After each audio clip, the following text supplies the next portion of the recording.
Shall some transatlantic giant step the earth and crush us at a blow? Never.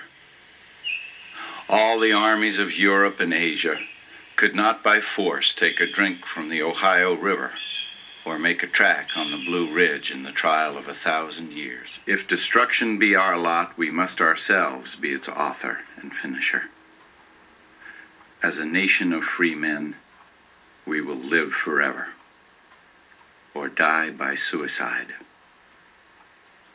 Abraham Lincoln, 1837. Something for your notebook. The function of a civil resistor is to provoke response, and we will continue to provoke until they respond or they change the law. Of course not, Harry. Don't you see? Voldemort himself created his worst enemy, just as tyrants everywhere do. Have you any idea how much tyrants fear the people they oppress? All of them realize that one day, amongst their many victims, there is sure to be one who rises against them and strikes back.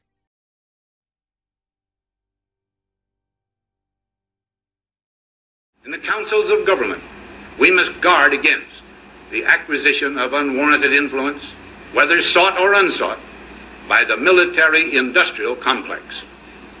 The potential for the disastrous rise of misplaced power exists and will persist.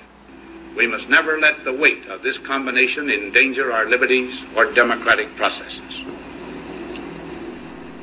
The very word secrecy is repugnant in a free and open society, and we are, as a people, inherently and historically opposed to secret societies, to secret oaths, and to secret proceedings. We decided long ago that the dangers of excessive and unwarranted concealment of pertinent facts far outweighed the dangers which are cited to justify it. Well, the founders were very clear about it, and the assumption went without saying that everybody can have a gun to go out hunting because everybody was a hunter, but they wanted to be explicit that individuals owned guns because they never wanted to have the populace disarmed. Matter of fact, they encouraged and they believed that each community and each state would have a militia, which was just a group of people who could be called up in an emergency to be deputized for protection. But the gun really was, that Second Amendment was provided, ironically, and a lot of people don't understand this, but it was to protect against abusive government. Remember, soldiers, you are free men, fighting for the blessings of liberty. Remember that you and your descendants will become slaves if you do not acquit yourselves like men. Remember Boston and Charlestown. The enemy discovered at great cost what a few brave men, fighting for their own land, for the best of causes, could do against soldiers for hire. As a nation, we began by declaring that all men are created equal. We now practically read it, all men are created equal except Negroes.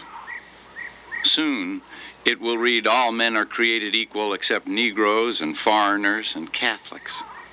When it comes to this, I should prefer emigrating to some country where they make no pretense of loving liberty. To Russia, for instance, where despotism can be taken pure and without the base alloy of hypocrisy. Abraham Lincoln.